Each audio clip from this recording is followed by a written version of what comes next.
Bugün Kopenhagendə digər dövlət başçıları ilə yanaşı Gürcüstanın baş nazirinin də iştirak edəcəyi Avropa Siyasi İttifaqının samiti açıqlanacaq. 7-ci konfrans çərçivəsində müxtəlif ölkələrin, o cümlədən Avropa dövlətlərinin liderləri, beynəlxalq qurumların rəhbərləri siyasi dialoq və əməkdaşlıq təşviq etməklə Avropa qitəsində təhlükəsizlik və sabitliyin möhkəmləndirilməsi məsələlərini müzakirə edəcəklər. İrakli Qobaxidze panel müzakirəsində iştirak edəcək. Çıxış planlaşdırılır. Bu ilki sammitin əsas mövzusunun iqtisadi məsələlər olduğunu nəzərə alaraq baş nazir əsas diqqəti Gürcüstanın birləşmə kontekstində və orta dəhlizin inkişafı kontekstində əsas roluna yönəldəcək. Dünən İrakli Qobaxidze Danimarka kralı və kraliçasının verdiyi ziyarətdə iştirak edib. Sammitin iştirakçıları arasında 47 dövlətin başçısı və beynəlxalq qurumların rəhbərləri var. Bugün 1-ci kanalda 2025-ci ildə keçiriləcək bələdiyyə seçkilərində iştirak edən qeydə alınmış seçki subyektlərinin Tbilisi merliyinə namizədlər arasında debatlar keçiriləcək. Debatlarda Tbilisidən 9 namizəd iştirak edəcək. Namizədlər bunlardır: Dil, Vətən, İnam Partiyası, Teymur Bokelavadze, Gürcüstan üçün mühafizəkarlar Zurab Maxaraci, Azad Gürcüstan, Qaxa Qukava, Vətənpərvərlər Alyansı, Otar Çitanava, Güclü Gürcüstan naminə Lelova Qaxariya, Gürcüstan naminə Otak namizəd İrakli Kupradze, Gürcüstan Georgi Liluaşvili, Yaşlılar Partiyası Georgi Qaçiçiladze, Girçi İagoxviçya və Gürcü Arzusu Qaxaq Aladze. Debatlar 1-ci kanalda saat 22:00-da başlayacaq. Yerli seçkilərə 2 gün qalıb. Oktyabrın 4-də müxalifət hansı plandan istifadə etməyi planlaşdırır? Hakimiyyətin bəzi əleyhdarları dinc yola devrilmə plandan danışırlar. Müxalifətin digər hissəsi isə Gürcü arzusunu seçki yolu ilə məğlub etmək niyyətindədir və radikal plandan uzaqlaşır. Gerçi planlaşdırılan etiraza şübhə ilə yanaşır. Eyni zamanda Milli Hərəkatın üzvü Zivət Kupravada elan edilən mitinqdən əvvəl zorakılıq xarakterli çağırışlara görə həbs edilib. O, sosial şəbəkədə də video yerləşdirərək mitinq iştirakçılarını seçkiləri pozmağa çağırıb. Dövlət Təhlükəsizlik Xidmətinin sözlərinə görə Kuprava əyalət hökumətini devirmək üçün ictimai çağırış və hökumət nümayəndəsinin fəaliyyətinə xitam vermək məqsədi ilə müqavimət göstərməkdən ibarət bir hərəkət edib. Milli Hərəkat bu həbsi ədalətsiz və absurd hesab edir.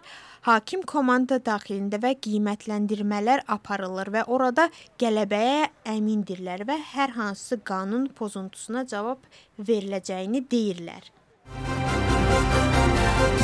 Bugün Avropa Şurasında Gürcüstanla bağlı debat keçiriləcək və Gürcüstanla bağlı daha bir tənqidi qətnamə layihəsi səsə qoyulacaq. Sənəd artıq siyasi qiymətlərlə müşayiət olunub.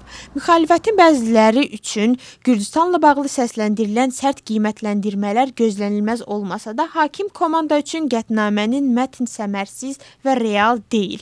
Sənəddə Gürcüstan hökumətinin ünvanına səslənən ittihamlar beynəlxalq ictimaiyyətin tövsiyələrinə məhəl qoymamaq və sürətlə geri çəkilməkdir. Gürcüstan hökumətini təcrid etməyə yönəlmiş siyasət beynəlxalq birlik üzvlərinə qarşı əsassız hücumlar və ittihamlar pislənir.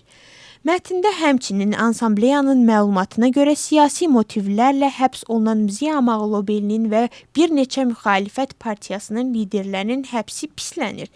Qətnamə layihəsi oktyabrın 4-nə təyin edilmiş seçkilərə də aiddir. Ansambleya yeni həqiqətən demokratik seçkilər üçün əlverişli mühit yaratmaq üçün çevik və əhatəli seçki prosesinin keçirilməsi çağırışının yerinə yetirilməməsindən təəssüflənir. ATƏT seçkiləri müşayiət etmək üçün dəvət qəsdən yubadılıb. Seçkilər müşahidə etmək mümkün olmayıb. Avropa Şurası Parlament Ansambleyası xarici agentlərin qeydiyyatı haqqında və qrantlar haqqında qanunların qəbulundan narahatlığını bildirir. Sənəddə parlamentin müvəqqəti istintaq komissiyasının işi də pislənir.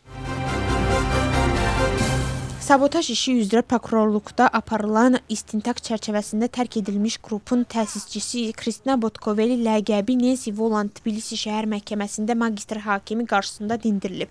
İclasdan sonra tərəflər şəhər məhkəməsinin həyətində çıxış ediblər.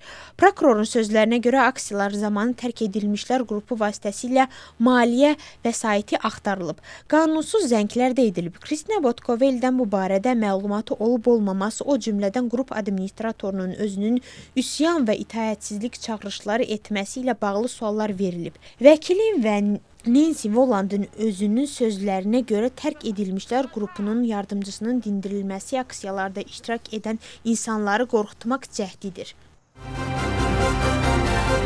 Gürcüstan Daxili İşlər Nazirliyi Ermənistan vətəndaşının xidmət mövqeyindən istifadə edərək başqasına məxsus külli miqdarda pulu vasitəsini mənimsəməklə ittiham edərək saxlayıb. Ukrayna vətəndaşını isə qiyabi ittiham irəli sürüb. İstintaqın məlumatına görə təqsirləndirilən şəxslər bioloji valideynlərə surroqat analar arasında vəsitəçilik edən Kinderli Georgia məhdud məsuliyyətli cəmiyyətini yaradıblar. İstintaq müəyyən edib ki, təqsirləndirilən şəxslər yuxarıda adı çəkilən MMC-nin adından Çin Respublikası vətəndaşlarının külli miqdarda pulunu mənimsəyib. Həmin pullar surroqat anaların müalicə və gündəlik xərclərini ödəmək üzrə mənimsəyiblər. Cinayət 11 ilə qədər azadlıqdan məhrum etməni nəzərdə tutur. Prokurorluq təqsirləndirilən şəxslər barəsində həbs qəti imkan tədbirinin seçilməsi barədə vasitətlə qanunla müəyyən edilmiş müddətdə məhkəməyə müraciət edəcək. Gürcüstan Sərhəd Polisi xüsusilə ağır cinayət törətdiyinə görə Interpolun qırmızı bildirişlə axtarışda olan Hindistan vətəndaşını həbs edib. Saxlanılan şəxs Hindistan hüquqi mühafizə orqanları tərəfindən müxtəlif cinayətlər, o cümlədən cinayətkar qrup yaratmaq, adam öldürməyə cəhd və hədə qorxu ilə axtarışda olub və ömürlük həbs cəzasına məhkum edilib. Təqsirləndirilən şəxs barəsində beynəlxalq axtarış elan olmamışdan əvvəl Gürcüstan sərhədini keçib. Sərhəd polisinin əməkdaşları onu Batumidə saxlayıblar. Hazırda onun barəsində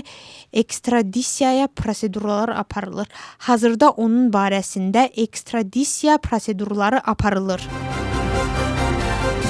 Əvvəllər müxtəlif cinayətlərə görə məhkum olunmuş 3 nəfər qrup halında külli miqdarda oğurluq etməkdə təqsirli bilinərək həbs edilib.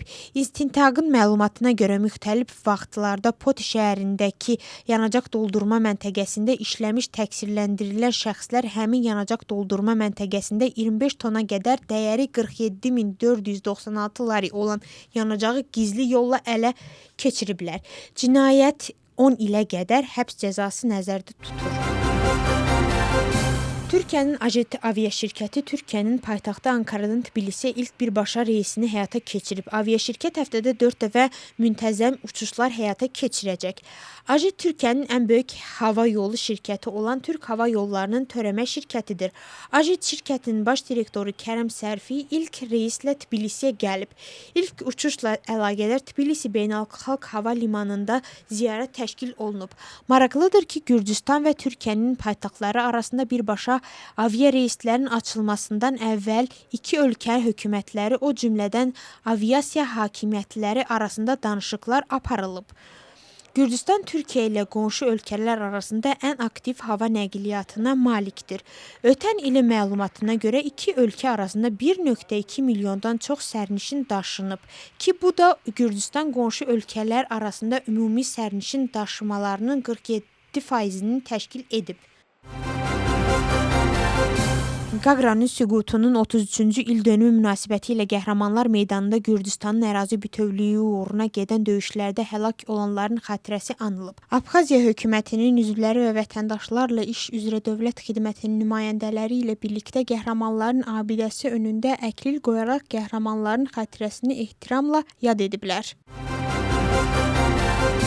2025-ci il oktyabrın 4-də bələdiyyə seçkiləri keçiriləcək. Həmin gün Gürcüstan vətəndaşları 5 şəhər və 59 özünü idarə etmə icmasının merlərini, eləcə də Tbilisi və 63 bələdiyyə şurası üzvlərini seçəcəklər. Seçicilərin demək olar ki, 90%-i yenə də seçki texnologiyalarından istifadə edərək səs verəcək.